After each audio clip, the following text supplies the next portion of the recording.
പടച്ചോനെ ആര് ജയിച്ചിട്ട് ഈ പാലൊക്കെ ഇപ്പൊ നേരാക്ക പാപ്പ അങ്ങോട്ട് നടക്ക് പാപ്പ. പറഞ്ഞോലെ തട്ടിട്ട് എന്റെ തലമണ്ട തല്ലി പൊട്ടിക്കും പായ. സുക്കൂറ, ഈ ചന്തയില് പോയിട്ട് നമ്മുടെ കടയില് ചരക്കെത്തി ഒന്ന് നോക്ക്. അപ്പൊ ചരക്കിനെ പാപ്പ പറഞ്ഞയച്ചതല്ലേ? ആരെ? ആ കണക്കെഴുതുന്ന ചരക്കില്ലേ, ആ സിന്ധുവിനെ. ആ ചരക്ക ആ പെണ്ണല്ല, നമ്മുടെ കടയിൽ സാധനങ്ങൾ വിൽക്കാൻ വേണ്ടിയിട്ടുള്ള ചരക്കത്തി എന്ന് ചോദിച്ചത് എന്റെ തലമണ്ട. എനിക്ക് നേരെ ചൊവ്വ കൂട്ടാനും കുറയ്ക്കാനും അറിയായിരുന്നെങ്കിൽ ഞാൻ വല്ലവരെ പിടിച്ച് കണക്കെഴുതാൻ കടയിലിരുത്തുവോ? അത് ബാപ്പ പറയരുത്. പാലില് വെള്ളം കൂട്ടാൻ പറഞ്ഞപ്പോ ഞാൻ കൂട്ടിയില്ലേ. അത് കൂടാണ്ട് തൂക്കം കുറച്ച് കൊടുക്കാൻ പറഞ്ഞപ്പോ അത് തൂക്കം കുറച്ചും ഞാൻ കൊടുത്തില്ലേ. ഇങ്ങനെയൊക്കെ തന്നെയല്ലേ കൂട്ടലും കുറയ്ക്കലും, അല്ലാണ്ട് പിന്നെ വേറെ എങ്ങനെയാ പാപ്പ? നാട്ടുകാർ കേൾക്കുമല്ല, എന്റെ തലമണ്ട ഞാൻ തല്ലി പൊട്ടിക്കുക.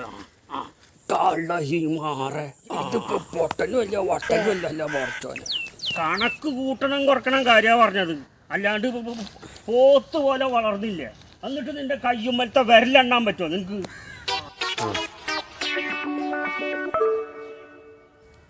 നടക്കണ്ട ഈ കുരിപ്പേ. ആ എട്ടാമത്തെ കുട്ടി അങ്ങോട്ട് വേണ്ടാന്ന് വെച്ചാൽ മതിയായിരുന്നു. എന്നാ പിന്നെ ഈ ദുരന്തം ഞാൻ പിന്നാലെ കൊണ്ട് നടക്കണ്ടല്ലോ. ഇത് നടക്കുന്നു.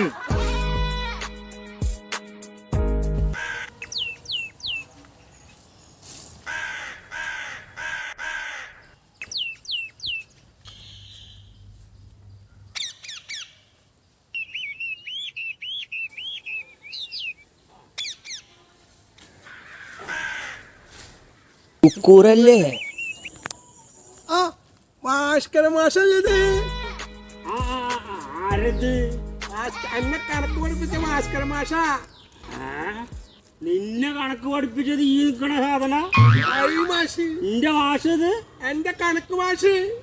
പാപ്പാടെ ബിസിനസ് ഒക്കെ ഷുക്കൂറല്ലേ നോക്കണത്. ക്ലാസ്സിൽ നല്ല മിടുക്കൻ കുട്ടിയായിരുന്നു. അവൻ കണക്കിൽ ഭയങ്കര പുലിയായിരുന്നു കേട്ടാ. അവൻ പുലിയല്ല. ഏ ചന്തയിൽ പോയിട്ട് കാശും പേടിച്ചിട്ട് വീട്ടിലേക്ക് ചെല്ലും. മാഷിക്ക് എന്റെ വക ഒരു ചായ ഉണ്ട്. ഇത്രയും വലിയ കണക്കൊക്കെ പഠിപ്പിച്ചുണ്ടാക്കിയല്ല ഭയം.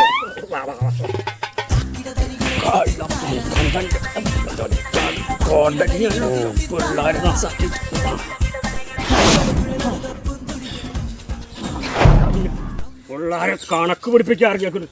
ആ അല്ല, ഈ പോയില്ലത് വരെ ചന്തയിലേക്ക്. അപ്പൊ ബാപ്പ കടലത്തെ കണക്ക് കറക്റ്റ് ആവേണ്ടത് ഞാൻ ചോദിക്കാനായിട്ട് പറഞ്ഞു.